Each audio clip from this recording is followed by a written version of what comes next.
yeah. What is going on, Eagles fan? Welcome to Eagles Pregame Live. Me and my man Shane breaking down everything you need to know about the Eagles versus Giants. What's going on, Shane? What's up, Dives? I'm just ready to get this game over with. I'm tired of the losing streak. Bring on the Giants. Let's go. Let's do it, man. My gosh.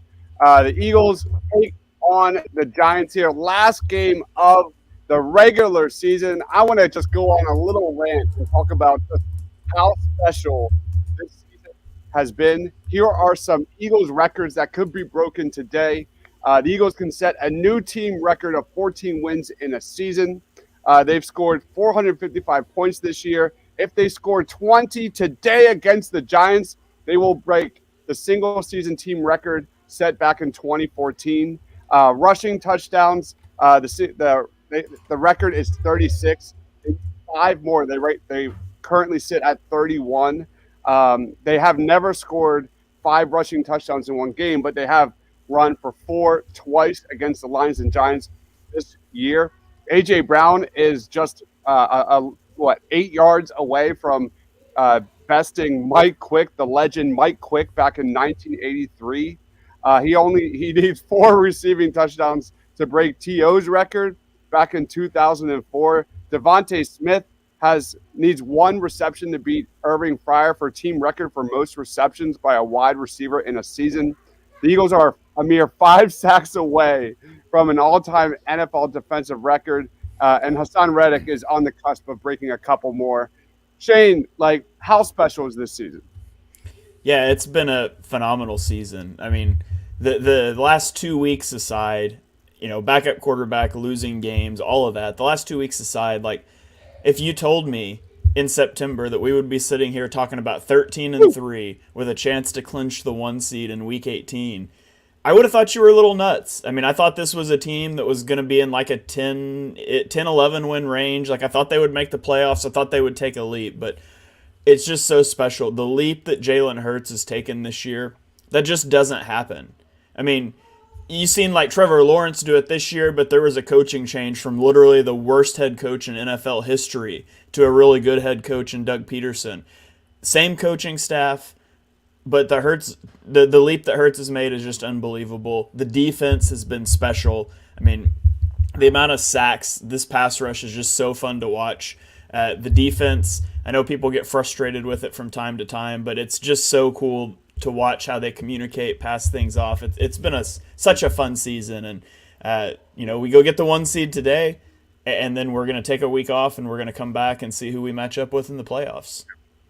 Yeah, it's kind of just important to kind of have that step back and just appreciate what has gone down this season. Truly special when it comes to everything you just said and what it means moving forward, big picture wise. Let's get into the Giants. We've got some comments here. Omar says, Shane is the man. Just speaking facts. Edge of Philly Sports. Let's freaking go. Go Birds. Go Birds. Absolutely. The Giants have not won at Lincoln Financial Field since a 15-7 win back in 2013.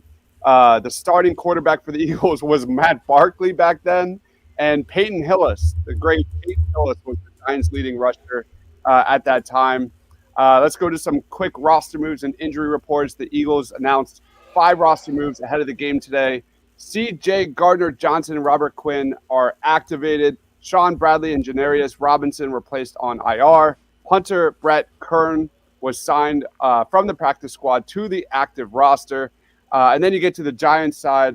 We already knew that Leonard Williams and Azeez Ojulari will not play in this game.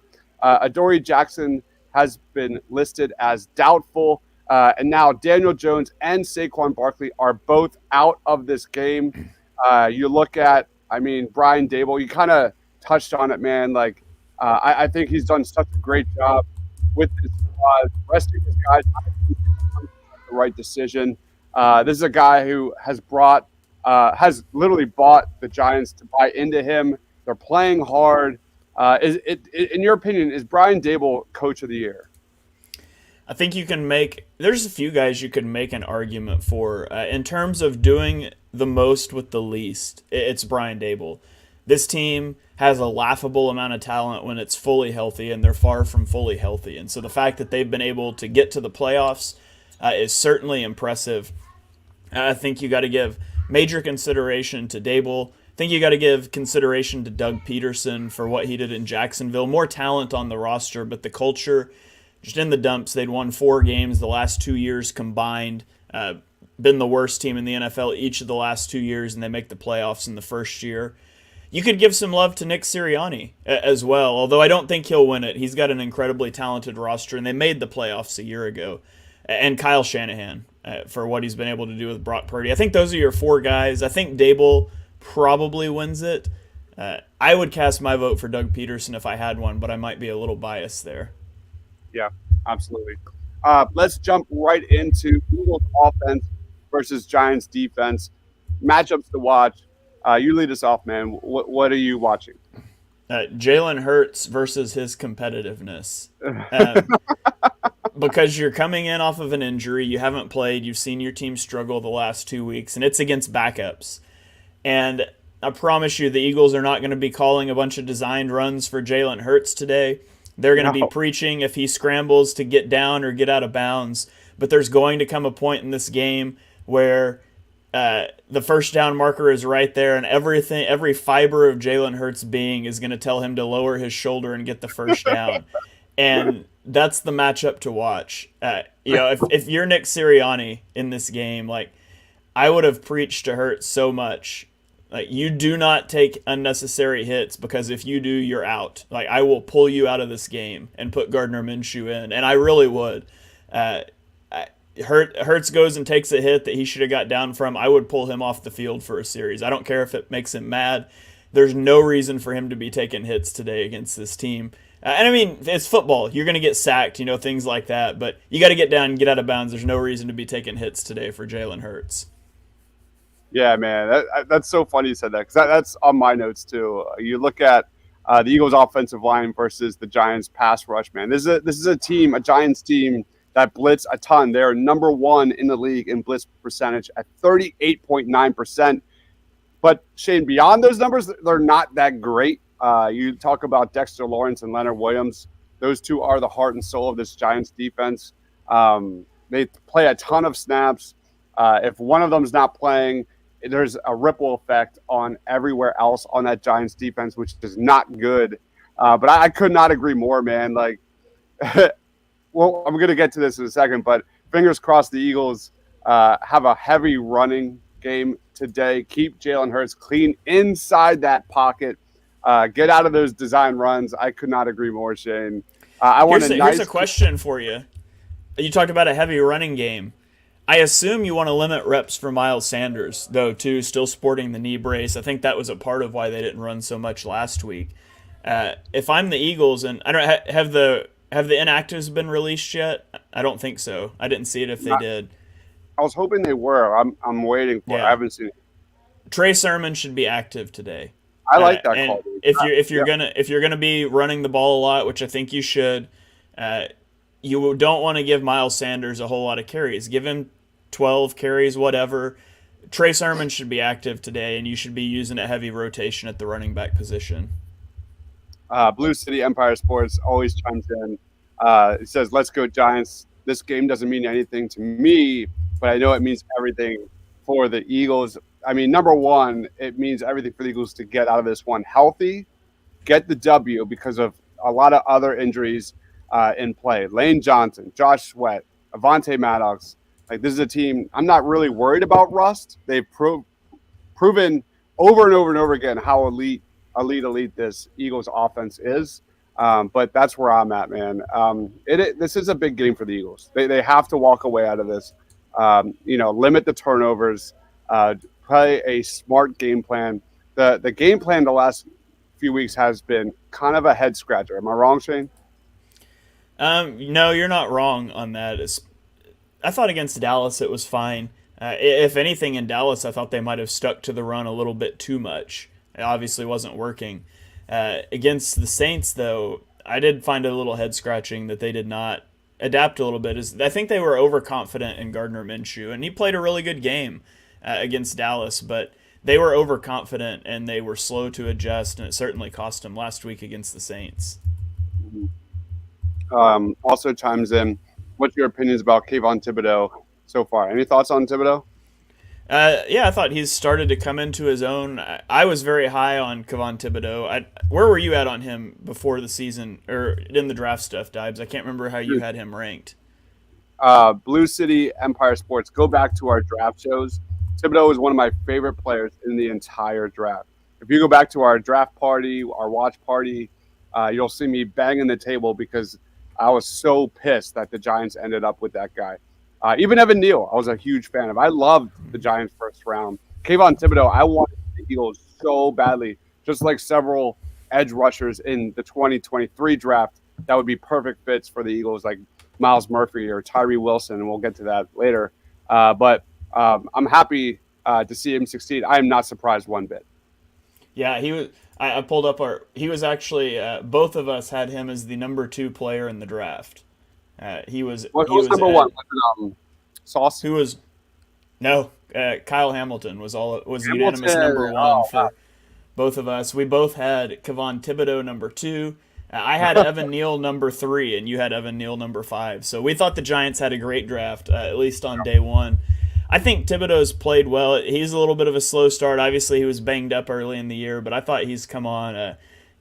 Somebody needs to get him a PR person because he's becoming intensely unlikable off the field, but he's a monster on the field. Yeah. Blue City Empire Sports says the Eagles are 9-22 without Lane Johnson. And that's why the Eagles have to win. Just that extra week for Lane is so critical, whether it's Parsons or you just look across the NFC, who will be going after Jalen Hurts in this one. The Eagles need a healthy Lane Johnson. And if that means Russ versus health, I'll take health because Lane is a gamer. Let's go into Did you see, real quick, on the offense, one more thing? Did you see, I think it was Chris Mortensen, I might not have been, I can't remember now, but reported that one thing to watch for today was the Eagles moving Jordan Mailata to right tackle and inserting Andre Dillard at left tackle. I don't know if he's getting that from somewhere or if it's just a thought he's speculating about. For me, obviously I put out a sack video and I said I didn't think Jack Driscoll played that bad last week, but to me, if the Eagles make that move, because I do think Andre Dillard is a better left tackle than Jack Driscoll is a right tackle, but I think if the Eagles make that move, you can read into it a little bit where Lane Johnson might be at, that they're sort of preparing for what the playoffs might look like if he's not able to go. So just something to monitor. I would be concerned if the Eagles make that move about what it might mean for Johnson in the playoffs. Yeah, I really hope they don't do that, man. I in my opinion, I played sports. These professional athletes, man, they're creatures of habit. You get Mailata, who's been terrific in pass protection on the right side for a game. What that means moving forward, I do not like that move at all. Keep them where exactly this offensive line has been straight up dominant for the majority of this season. And not to mention, and I know left side versus right side's not a big deal anymore because it is a big deal. Teams move the. Well, I'm talking in terms of used to your best tackle played left tackle every time because that's where the best pass rusher lined up, and these guys move around now, so that's not necessarily as important. But I feel a lot better with Jordan Mailata protecting Jalen Hurts' blind side in a game he's coming off an injury than I do Andre Dillard. I feel a lot better about Hurts making a guy miss coming off the right edge than I do him getting blindsided off the left. The other matchup to watch here, offense versus Giants defense, absolutely is Miles Sanders versus a horrible Giants run defense. The Giants are 28th in the league when it comes to stopping the run. They give up 5.3 yards per carry on the season, which is 31st in the NFL. Obviously, Jalen Hurts being back in the fold, obvious massive advantage for the Eagles running game today. So for me, if you look back at that Saints tape, I thought Miles Sanders was going to be player of the game in our pregame show. Hopefully we'll see a little more Miles Sanders, maybe even Trey Sermon. I love that take.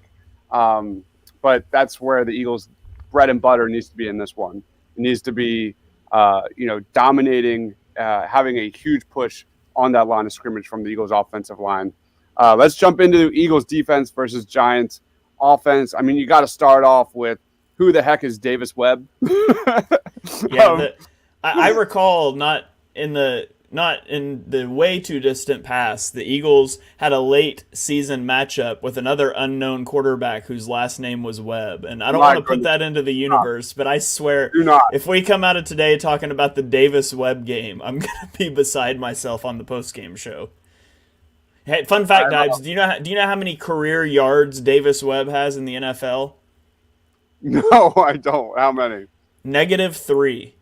You have more yardage in the NFL in your career than Davis Webb does. He's never thrown an NFL pass. He's got 2 rushes for -3 yards that I can only presume were kneel downs. I don't know. Yeah, I can say I've unsuccessfully blocked out the Joe Webb game from my head. I remember that like it was yesterday, man. Some bad football right there. Davis Webb is a 2017 third round draft pick. He was cast as the heir apparent to Eli Manning back in the day. He was cut after 1 season by the Giants for a guy named Kyle Lauletta. Kyle Lauletta. I was a big Kyle Lauletta guy back then. Were you? I don't even know who that is. He spent some time, I believe, on the Eagles practice squad too. The Eagles claimed him when he left the Giants. I liked Lauletta's tape in college. He obviously never made it, and I always like some day 3 quarterback, and most of them will never work. But it's kind of fun to look at a project like that. But yeah, and so Davis Webb then went to Buffalo, and last year Buffalo tried to make him an assistant coach, but he didn't want to do that. He wanted to keep playing, and so now he is here in New York starting Week 18. That's so funny. Yeah, talk about the Eagles defense. Storyline for me is not even Eagles versus Giants. It's Eagles coaches versus stupid fans. And that is, will the Jonathan Gannon haters finally shut the hell up? That's where I'm at with this one, Shane. Like, the Eagles defense isn't great. It's borderline great, and there have been ups and downs, but like you look at them as a whole, they rank first in yards per play, passing yards per game, yards per pass attempt, sacks. The Eagles have held their opponent to 20 points or less in 62% of their games this year. Even last week, we were hearing like Jonathan Gannon trending after that Saints game. That is just an abomination. I do not understand why Eagles fans continue to pummel Jonathan Gannon when the offense in that particular week was so goddamn awful. But that's where I'm at, is Gannon versus the haters, man. I think Gannon has been fine this year, and more than fine. Yeah, I've gone on plenty of rants about the anti-Jonathan Gannon crowd. Like, it's the same things that you hear over and over. Like, people want to talk about they just play soft zone coverage. That's not how quarter-style defenses work. It's largely playing man coverage from his own technique pre-snap. It confuses the picture. If you're obviously this doesn't relate to the Giants, but let's say you're playing the 49ers and you're Brock Purdy and you've got George Kittle against TJ Edwards in man coverage, and you know that pre-snap. I'm not even making a read. I'm just throwing it. George Kittle's going to win that rep. But when you've got all these matching rules and all of a sudden he's covered by TJ Edwards, and now, nope, TJ Edwards left, but now Marcus Epps steps to it. Like, it makes quarterbacks read things out after the snap. And so it's not a soft zone coverage, and people yell about blitzing more. The Eagles are perfectly average in terms of blitz rate in the NFL, 15th. And you're about to set a single season sack record. If you get 4 sacks today, you tie that record. So you don't need to blitz when your pass rush is so good. Like, the Eagles defense is structured around limiting explosives and generating negative plays, because it's so hard to score on a drive where you take a sack. And the Eagles pass rush, the more chances they have, the more likely that is. So the Eagles defense has been fine. Maybe a little vanilla at times, maybe a little slow to adjust at times, but it's a solid defense. And I saw the reports coming out that the Texans are going to get rid of Lovie Smith and that Jonathan Gannon was a favorite last year, and everybody's like, yeah, get gone. The funny thing is, everybody's like, we can get rid of him and get Vic Fangio. You know what kind of defense Vic Fangio runs? This. Like, Jonathan Gannon learned it from him. It's a Fangio-style defense. So people just don't know what they're looking at, to be honest. Yeah. All right, let's go into – we talked about the Eagles' defense. Let's get into the Giants' offense just a bit. The offense has been really improving for New York over the last few weeks. A lot of that can be attributed to Mike Kafka's adjustments, Daniel Jones' development as a passer, mostly limiting mistakes. You've seen a big time shift to more 11 personnel and stacked receiver sets for the Giants. You look at the last 3 weeks, the Giants have used 11 personnel, 79% against Washington, 86.4% against Minnesota, 80.3% against the Colts. This formation has kind of given them a lot of mismatches. It's given Daniel Jones it's kind of simplified the game for Daniel Jones just a little bit, kind of giving him a half field read rather than a full field read. And they've had a lot of success. The Giants are a heavy RPO play action offense. It'll be interesting to see what the Giants do against the Eagles defense today and how much they're going to show. But you look at kind of Davis Webb, I kind of expect a lot of the same stuff. I expect him to get the ball out fast because there's been a general transition for the Giants offensively. They went from a run first, pass second. Now they're a pass first, run second offense at this moment, Shane. Yeah, I can't. Here's what I'll tell you exactly what's going to happen in this game. Davis Webb is going to have 2-second time to throw. He's going to complete like 78% of his passes for 3 yards per attempt. And people are going to scream about the Eagles giving up a close to 80% completion percentage. He's going to go like 25 for 30 passing for 108 yards, and people are going to be upset about it. I do think they're going to be very vanilla because, they're eyeing a matchup with the Vikings maybe in the first round, a team they think they can beat. And if they were to win their first playoff game as the 6th seed, unless the 7th seed wins, they would match up with the Eagles at Lincoln Financial Field in the divisional round. They're not going to tip anything off. And it's not like you're hiding much from a team you play twice a year every year, but I think they're going to play vanilla, both offense and defense. I don't think they're going to blitz that much. I don't think they're going to do anything cute on offense. They've surrendered this game. I mean, they're not going to lay down. Brian Daboll's going to have his backups ready to play, but they're not going to do anything special, I don't think, in this one. Yeah. Another matchup to watch, Darius Slay and James Bradbury versus a somewhat underrated Giants receiving core. They don't have a lot of big-time playmakers there, like an A.J. Brown or Devontae Smith. But you've got Isaiah Hodgins, that possession receiver for the Giants. You've got Richie James in the slot. Darius Slayton is kind of the deep threat there for New York. And Daniel Bellinger at tight end. Darius Slayton has been the Giants' best target this year, 726 receiving yards. However, no other Giants receivers have more than 600 yards. And the Giants receivers have kind of ranked well when it comes to Pro Football Focus. Hodgins is ranking 26th among eligible receivers. That's better than Mike Evans. You look at Richie James, 36. That's better than Juju Smith-Schuster. So they're not great receivers, but they're not terrible by any means. That's going to be an interesting matchup to watch for sure. And with that, I also want to throw in the return of Chauncey Gardner-Johnson. What's your take on C.J. Gardner-Johnson? Because you would think he's going to be primarily playing in the slot. That has been an area that has destroyed the Eagles. Not destroyed, but been a thorn on their side for the last few weeks. Yeah, first of all, I don't think Chauncey Gardner-Johnson will end up playing a ton today. I think he's going to play. I think he's going to be in that first tier of people you're trying to get out. They're getting him in for a little conditioning, that sort of thing. How they use him, I think also, kind of like we talked about Lane Johnson, I think how they use him says a lot about Avonte Maddox. If they put him in the slot, I think it should tell you that Avonte Maddox might not be back for the divisional round of the playoffs.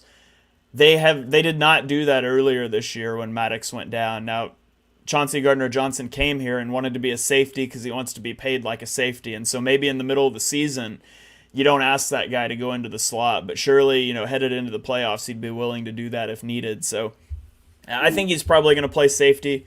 I think Josiah Scott had a good game last week. And so I think they're going to leave him there. And they'll probably take Reed Blankenship off the field for Chauncey Gardner-Johnson. But that is something that'll be interesting to see what they do usage-wise there. Also, fun storyline to watch for the Giants side is Kenny Golladay, a name that might be a little familiar to Eagles fans, right? he signed a huge contract in free agency, right? He's done almost nothing this year, but he does have a $750,000 bonus on the line this weekend for his season stats. So he needs one of the following to happen to get his bonus. He needs to either have 76 catches, 10 touchdowns, or 1,149 yards. So maybe Davis Webb can hook him up with 10 touchdown receptions so he can get his bonus. That's terrific. Oh, man. The Giants definitely tanking this game to avoid that bonus. That's why they put Davis Webb in. They didn't want Kenny Golladay to get his 76 catches. All right. Last matchup to watch I have today. We kind of on the Birds of Roundtable talked about Kaiser White and Nakobe Dean. I'm very interested to see where that plays out. But another guy to watch for is will the real Robert Quinn please stand up? The Eagles traded a 4th-round pick for Robert Quinn. This will be, without a doubt, probably his most snaps played as a Philadelphia Eagle today, if things kind of go as expected. The dude has done nothing for the Birds, 2 tackles and 2 quarterback hits, and no sacks in 5 games. However, you look at this Giants squad, like this is a huge matchup that we need to talk about. The Eagles have a sack rate of 11.64%. That is among tops in the league, while the Giants offense has a sack rate of 8.92%, which is really, really bad.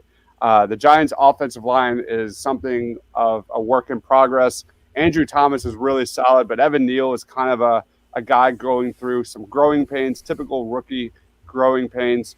But on the interior is where the New York Giants offensive line really, truly struggles. They're very shaky. And this is somewhat of a revenge game for Evan Neal. I think it's something worth noting. Evan Neal allowed a season-high 8 pressures against the Eagles back in December. But when you look at it, man, I think the Eagles' edge and interior defenders have such a massive advantage against this Giants offensive line. Yeah, you mentioned Robert Quinn playing a lot. The Eagles only have 2 defensive ends active today. It's Robert Quinn and Brandon Graham. Josh Sweat's obviously out. Janoris Robinson just went to IR. And, of course, Derek Barnett, most people forgot he's on the team, but he's been on IR since like week 2. They've only got 2 defensive ends, and I don't think they're going to try to play Brandon Graham a lot because he played at season-high snaps last week. The last thing you want to do is manage that guy all year and then just kill him the last 2 weeks. So I think Robert Quinn might play 100% of the snaps today. Like, he is going to be on the field a lot.